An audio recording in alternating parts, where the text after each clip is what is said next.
मैं तो ना पहले डर रही ना अब डर रही। हाँ। डरने को कहा, नोटिस आएगा, हद है, जेल पहुंचा देगा, कोई फांसी लगवा देगा, बातें ज्यादा क्या करेगा। गलत तो मैंने कुछ करो ना। हाँ।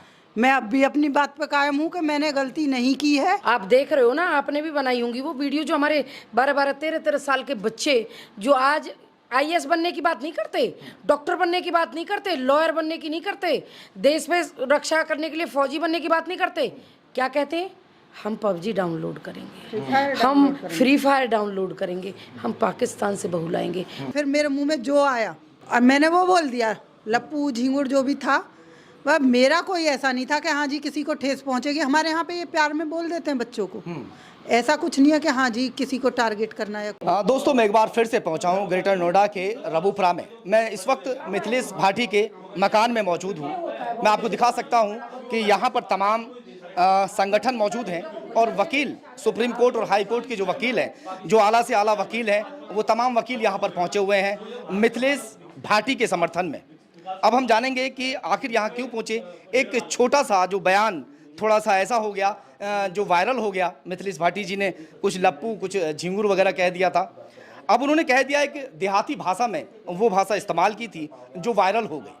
इनका मकसद ऐसा नहीं था कि उसको वायरल करना था या किसी को अहित पहुंचाना था। क्या कहना है मिथिलेश जी? सबसे पहले मैं आपसे बात करूंगा, क्या आपने जानबूझ के ऐसा कहा था या आपकी जो यहाँ की भाषा है रबुपुरा की, रबुपुरा के आसपास की गांव की, वो था?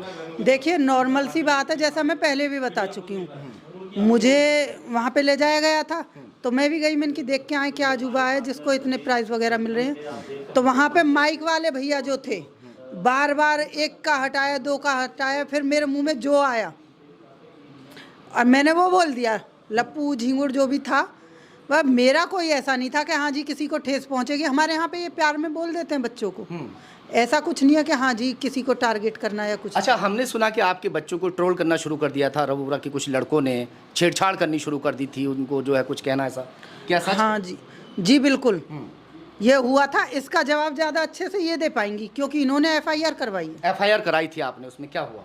ऐसा है, ट्रोल जो किया वो तो सारी चीज़ें मैंने अभी सबूत तो सारे अपने अधिवक्ताओं को दिखा भी दिए हैं और दिखा दूंगी और भी। और उसके लिए कंप्लेंट कराई है, जो घर पे आके धमकी देना सचिन के चाचा का। सचिन घर में बैठ के प्लानिंग कर रहा है और सीमा हैदर के तरीके से चल के और हमें टारगेट करने का प्रयास कर रहा है, क्योंकि रबुपुरा में हमारे अलावा कोई बोल नहीं रहा। जो कोई बोलता है उसे वो पीट देते हैं, तो हमें वो दबाने का प्रयास कर रहे हैं। पहले उन्होंने धमकियां दी, जब नहीं डरे तो उसके बाद में फिर घर पे आके धमकी दी, फिर भी नहीं डरे तो हुटिंगबाजी की। उसके बाद मैंने कंप्लेंट की और मौके से 2 लड़के भी पकड़े गए और फिर माफ़ी मांग के, बड़ा गेम प्लान दिमाग का चल रहे, माफ़ी मांग के उस केस को रफे दफे कराना चाहा। लेकिन मैंने उस कार्रवाई को स्टॉप किया था, वापस नहीं लिया था, जो उन्हें नहीं पता था।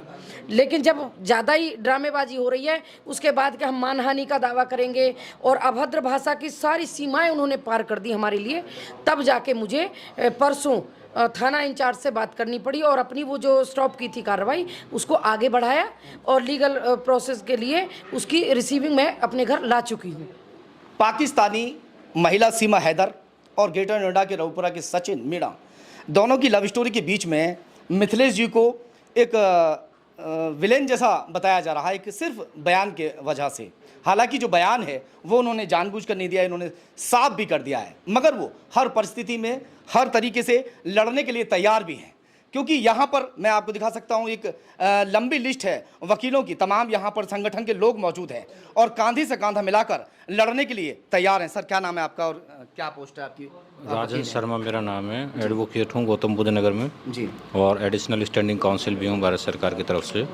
यहाँ गीता भाटी जी के ही समर्थन में हम सब लोग आए हुए हैं। सचिन के वकील एपी सिंह ने ये कहा कि हम इनको नोटिस भेजने वाले हैं, एक तरह से धमकाना, किसी को डराना। इस पर आप क्या कुछ कार्रवाई कर सकते हैं अगर बदले में उनको कुछ कहें तो? सारा सोशल मीडिया का खेल है।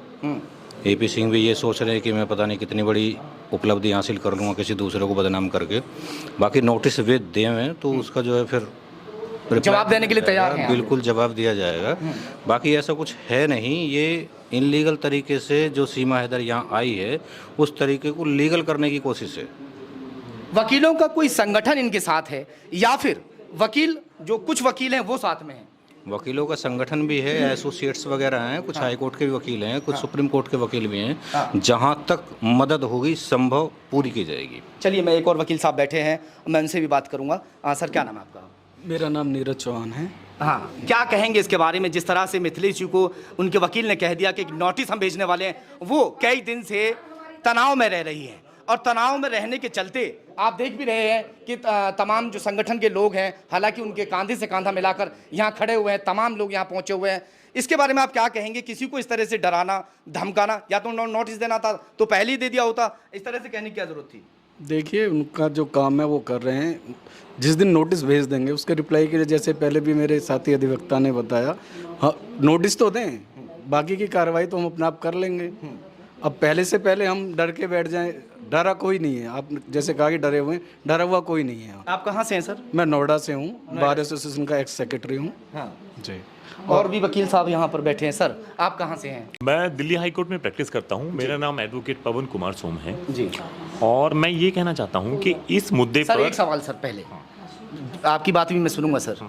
जिस तरह से सचिन के वकील ने इन्हें कहा कि मैं एक नोटिस भेजने वाला हूँ, उस नोटिस के चलते एक तरह से तनाव में रह रही हैं तभी से, और इन पर बहुत सारे सवालों की बौछार मीडिया ने भी की है। इसके बारे में आप क्या कहेंगे? उनको किस तरह से इन्हें जवाब देना चाहिए? देखिए, क्या है कि सबसे पहले जिस बॉडी शेमिंग की बात की जा रही है, उस बॉडी शेमिंग का कोई भी गांव में उसका कोई अर्थ नहीं होता है। कानूनी बात करें तो कानूनी तरीके से भी अगर वो इनको कोई डेफेमेशन का कोई नोटिस देंगे तो उसका हम लोग जवाब देंगे, और डेफेमेशन का नोटिस भी जो देंगे उसके लिए ग्राउंड्स होती हैं, उसके लिए इंटेंशन देखी जाती है। ये भी देखा जाता है, मेंसरिया एक शब्द यूज किया जाता है कानून में, तो दूसरे को हर्ट करने के लिए उस व्यक्ति की इंटेंशन होनी चाहिए। जबकि इस मामले में अगर आपने वो इनका बयान देखा हो मिथिलेश भाटी जी का, तो वहाँ इंटेंशन इनकी किसी को जो है अपमानित करने की नहीं है। वो गांव में जो बिल्कुल रेगुलर शब्द होते हैं, जनरल शब्द होते हैं, उनका चयन इन्होंने किया। लेकिन उसके अगेंस्ट में जो डॉक्टर AP सिंह हैं, जो वकील साहब हैं, उन्होंने क्या किया?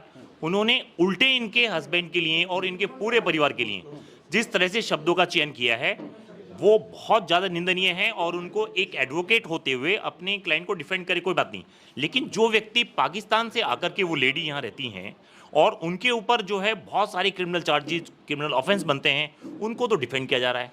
और जो यहाँ की नागरिक हैं लीगल तरीके से, उनको टारगेट किया जा रहा है। क्यों? इसका जवाब किसी के पास नहीं है। अच्छा वकील साहब, निर्भया कांड की जो दोषी थे, उनके वकील थे AP सिंह जी, उसके बारे में क्या कुछ कहना चाहेंगे? देखिए, क्या है कि इस देश में हर किसी व्यक्ति को डिफेंस के लिए, चाहे भले ही कितने बड़ा गुनहगार हो, उसको डिफेंस के लिए मौका मिलता है, उसको एडवोकेट मिलते हैं। तो निर्भया केस में भी अगर आपने देखा हो, जिस वक्त उनको फांसी हो रही थी, फांसी वाले दिन मेरी बात हुई थी AP सिंह जी से, तो उन्होंने कहा था कि मैंने पूछा भाई साहब कि क्या है, किस तरह से? वो बहुत तनाव में थे। उन्होंने कहा कि मैंने पूरी अपनी कोशिश की, लेकिन क्योंकि मेरे हाथ में नहीं था, क्योंकि लॉ जो है वो बड़ा स्ट्रिक्ट है और आज उनको फांसी दे दी जाएगी, लेकिन मैं रात भर इस उधेड़-बुन में था कि कल क्या होगा, कल क्या होगा। तो मेरा कहना यह है कि उसको भी गलत निगाह से नहीं देखा जाना चाहिए, क्योंकि इस देश में अगर डिफेंस आप अफजल गुरु और कसाब जैसे लोगों को आप डिफेंस दे रहे हैं, तो डिफेंस यहाँ पर सीमा हैदर को भी दे रहे हैं। लेकिन इससे क्या हो रहा है? इससे गलत संदेश जा रहा है पूरे देश में। क्या जा रहा है कि बाहर से लोग जो हैं, वो पाकिस्तान से जो एनिमी कंट्री है, वहाँ से लोग यहाँ आएंगे, आने के बाद उनको अच्छे अच्छे वकील मिलेंगे और उनको डिफेंस किया जाएगा और टारगेट किया जाएगा इंडिया के लोगों को। ये गलत संदेश जा रहा है। अच्छा वकील साहब, एक सवाल जहन में बहुत देर से घूम रहा है। तमाम जो वकील हैं, ज़रा सी भी किसी से कोई बात हो जाती है तो सब एक हो जाते हैं। आखिर ऐसी क्या मिथिलेश जी के अंदर ऐसी बात हुई, जो इनके गीता भाटी जी के अंदर ऐसी बात हुई कि अपने ही साथी वकील के खिलाफ तो इतने सारे वकील जो लंबी फहरिस्त में है, बहुत सारी लंबी लिस्ट है, सब खड़े हो गए? उसका एक बहुत बड़ा कारण ये है कि मिथिलेश भाटी जी और गीता भाटी जी हमारी वैसे तो हमारे समाज से आती हैं, हमारे रिलेशन में भी हैं। और दूसरा ये है कि हमारा ये फ़र्ज है कि कभी भी हमारे समाज को या किसी भी ऐसे पीड़ित व्यक्ति को जिसको हमारी आवश्यकता है, जिसको हमारी लीगल हेल्प की आवश्यकता है, उसको बिना कहे उसको लीगल हेल्प मिलनी चाहिए। ऐसा नहीं है कि केवल जो है उन्हीं लोगों को मिलनी चाहिए जो पाकिस्तान से भाग के आते हैं, उनको भी मिलनी चाहिए जो लीगल तरीके से इस देश में रहते हैं। बहुत अच्छी बात कही वकील साहब। मिथिलेश जी, आप क्या अभी डरी हुई हैं या इतने सारा सपोर्ट मिलने के बाद में जो डर वर खत्म हो गया है? भैया मैं तो ना पहले डर रही ना अब डर रही। डरने को कहा, नोटिस आएगो, हद है, जेल पहुंचा देगो, कोई फांसी लगवा देगो, बातें ज्यादा क्या करेगा। गलत तो मैंने कुछ करो ना। मैं अब भी अपनी बात पे कायम हूँ कि मैंने गलती नहीं की है। मैं अपनी जगह बिल्कुल सही हूँ। और अब तो इतने सारे भाई मिल गए। बहुत से लोग कह रहे हैं कि गदर फिल्म में अमरीश पुरी विलन था और यहाँ मिथिलेश विलन का काम कर रही हैं। हो सकता है, लेकिन वो फिल्म थी भैया। ये रियल जिंदगी है। कहाँ जा रहे हो? कुछ अच्छा सीखो, बुरी चीजन पे हट के। एक बात बताओ जी, ये चलो ठीक है, ये विलन का काम कर रही है। अगर हमारे देश की हर महिला इस महिला को देख के ऐसी सोच रख ले तो क्या होगा हमारी भारतीय संस्कृति का, क्या होगा हमारे देश का। आप देख रहे हो ना, आपने भी बनाई होंगी वो वीडियो, जो हमारे 12-12, 13-13 साल के बच्चे जो आज आईएएस बनने की बात नहीं करते, डॉक्टर बनने की बात नहीं करते, लॉयर बनने की नहीं करते, देश में रक्षा करने के लिए फौजी बनने की बात नहीं करते, क्या कहते हैं? हम पबजी डाउनलोड करेंगे, हम फ्री फायर डाउनलोड करेंगे, हम पाकिस्तान से बहू लाएंगे। तो ये हमारे देश का एक इतना जो उज्जवल भविष्य जो होगा हमारे बच्चों से, उसको कहाँ कौन सी दिशा में ले जा रही है सीमा हैदर की वजह से, कौन सी दिशा में जा रहा है। अच्छा, उस दिन जो इतना सारा गुस्सा बिफर के एकदम से आया था, आपके चेहरे पर भी गुस्सा दिखाई दे रहा था, नहीं था वो आखिर किस बात को लेकर गुस्सा था? भैया क्यों गरमा रहे हो? गुस्सा नहीं था भाई मेरे। ये एक नॉर्मल ग्रामीण महिला, जब उस पे माइक पे नहीं बोलना आता था और आप बुलवाना चाह रहे हो, तो जो उसके मन में था वो उसने बोल दिया। और फिर उसके बाद आप जैसे भाइयों को मसाला चाहिए, इसलिए उंगल कर करके प्लीज एक बार बोलो। आप लोग उसे उसके अगेंस्ट फिर चलाते रहे और इसलिए वो वायरल होता चला गया और लोगों के पेट में दर्द होता चला गया। फिर आपने दिखाया ब्रेकिंग न्यूज, मिथिलेश भाटी ने किया ये, ब्रेकिंग न्यूज मिथिलेश भाटी ने किया ये। बिल्कुल काम आपके हैं सारे। बिल्कुल। सीमा को भी तो हम ही ने हाईलाइट किया है। बिल्कुल। अब वो सीमा हैदर कह रही है हमारी पर्सनल लाइफ है, तो भैया क्यों आई माइक पे, क्यों बैठी थी? पर्सनल घर के अंदर की होती है, सड़क पे नहीं होती, दुनिया में नहीं दिखाते।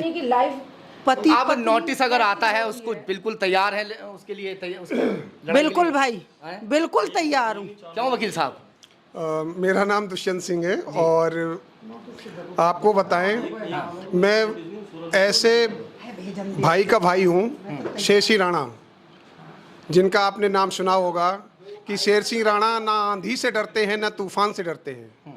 शेर सिंह राणा ना आंधी से डरते हैं ना तूफान से डरते हैं, ना पाकिस्तान से डरते हैं ना अफगानिस्तान से डरते हैं। भाई शेर सिंह राणा राष्ट्र और समाज के सम्मान के लिए संघर्ष करते हैं। मैं उनका भाई हूँ, शेर सिंह राणा का, और उसी सम्मान के लिए, उसी संघर्ष को करते हुए अपनी बहन, जो हमारी देश की, जो हमारी राष्ट्र की, जो हमारी बहन है मिथिलेश भाटी, मैं उसके लिए यहाँ पे आया हूँ।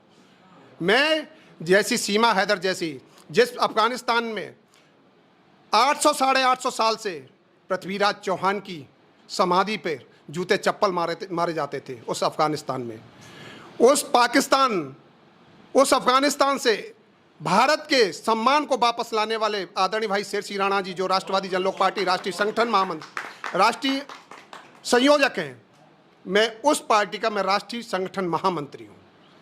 आज जो हमारे देश के लोग हैं ना, मुझे बड़ी, जब हम देश के हमारी बहन बेटियों का जब हम मोरल डाउन करेंगे, आप सन्नी लियोन जैसी बेटियों को, औरतों को प्रमोट करेंगे, और हमारी जो सती सावित्री हमारी बहन बेटियां हैं और उनका आप मोरल डाउन करेंगे, तो हमारे देश में क्या होगा, हमारे आगे आने वाले भविष्य की हमारी बच्चियों का क्या होगा, हमारे आगे आने वाले युवाओं का क्या होगा। ये हमारे देश के, हमारे राष्ट्र के लोगों को समझना चाहिए। मैं यहाँ इसलिए नहीं आया हूँ। सीमा हैदर कौन है? सीमा हैदर एक पाकिस्तान से एक विदेशी महिला, जो लोग हमारे देश के, जो हमारे सनातन धर्म के लोग, ये बीजेपी का सोची समझी एक एजेंडा है, ये जो लोग हमारे सनातन धर्म के लोग जो कहते हैं कि हमारे हिंदुस्तान में रहने वाले मुस्लिम पे वो विश्वास नहीं करते हैं, कहते हैं ये कभी भी हमारे सगे नहीं हो सकते हैं। आज आप एक सीमा हैदर पर इतना विश्वास करते हैं कि उसके आते ही हमारे यहाँ रबुपुरा में हमारे त्राहिमाम हो गया। आज जेवर एयरपोर्ट बन रहा है हमारे यहाँ। कितनी बड़ी हमारी सुरक्षा का कितनी बड़ी हमारे साथ घटना घटित हो सकती है, इस पर कभी विचार किया? नहीं। 4 बच्चे साथ लेके आइए। आज आपको बहुत अच्छा लग रहा है, सब लोग हमारे समाज के, पूरे हमारे देश के लोग, इस पे कितनी बड़ी राजनीति हो रही है। ये सिर्फ एक बीजेपी का एक राजनीतिक सोचा समझा एजेंडा है, सिर्फ हमारे लोगों को, हमारे युवाओं को गुमराह करने का एजेंडा है, कि ये दिखाना चाहते हैं कि हमारे सभी संगठनों की, अभी आपने देखा होगा जैसे हरियाणा में हमारे हिंदू संगठन के भाइयों ने जाके वहां दंगा किया, या जो दंगा हुआ, आज मुन्ना बजरंगी कहाँ है? वो जेल में है। जिनका बैक सपोर्ट किसका रहता है? जितने भी संगठन होते हैं उसका लाभ किसको मिलता है? बीजेपी को मिलता है। हमारे युवाओं को, जब वो युवा आगे जब केसों में फंसते हैं तो उसके बाद उनके साथ क्या होता है? उन्हें न्याय मिलता है, उनका आप साथ देते हैं। ये हमारे युवाओं को समझना चाहिए। अगर आप हमारे साथ, अभी जैसे मैं दिल्ली से आया हूँ, हमारी बहन गीता भाटी ने, मिथिलेश भाटी ने मुझसे कहा कि भैया आपको, हम यहाँ पे इस तरीके से हमें लग रहा मैं अकेला पड़ गया हूँ। मैंने कहा बहन, आप उस भाई की बहन हैं जो करोड़ों और लाखों, आदरणीय भाई शेर सिंह राणा, जिससे पूरा हिंदुस्तान की बात छोड़ो, जिससे पूरा देश क्या विदेशों में लोग उसे प्यार करते हैं। आप ऐसे भाई की बहन हैं, आप अकेली कैसे हैं? अरे भाई, एपी सिंह भाई हमारे भाई हैं। आदरणीय एपी सिंह जी एक सम्मानित, एक देश के जाने माने टॉप 10 वकीलों में से वकील हैं। मैं उनका बहुत सम्मान करता हूँ, लेकिन आज हमारे भाई होने के नाते, लेकिन आज अपनी मिथिलेश भाटी बहन के साथ खड़ा हूं और वो सीमा हैदर के साथ खड़े हैं। मुझे इसका अफसोस नहीं है। मैं एक सम्मान के लिए, उनका वो प्रोफेशनल है, वो एडवोकेट हैं, वो सिर्फ अपने उनका पेशा है, वो पेशे के तरीके से वो सीमा के साथ खड़े हैं। लेकिन मैं एक समाज का, एक राष्ट्र के, एक नागरिकता का, एक अपनी बहन बेटियों के सम्मान के लिए मैं उनके साथ खड़ा हूँ। बहुत अच्छी बात आपने कही, और वाकई एक एक शब्द सुनने लायक था। वकील साहब, यहाँ तमाम जो वकील हैं उन्होंने अपनी अपनी राय रखी है। जो विवाद था सिर्फ इतनी सी बात पर था कि लप्पू सा सचिन है, झिंगुर सा लड़का, बोलनो वहाँ पे आवे ना। मिथिलेश ने सिर्फ एक बार कहा था, मगर हिंदुस्तान ने और हिंदुस्तान के बहुत सारे युवाओं ने, युवतियों ने बहुत सारी रील बनाई है, यानी करोड़ों बार इस शब्द को कह डाला। वकील साहब, क्या सभी को नोटिस भेजने वाले हैं?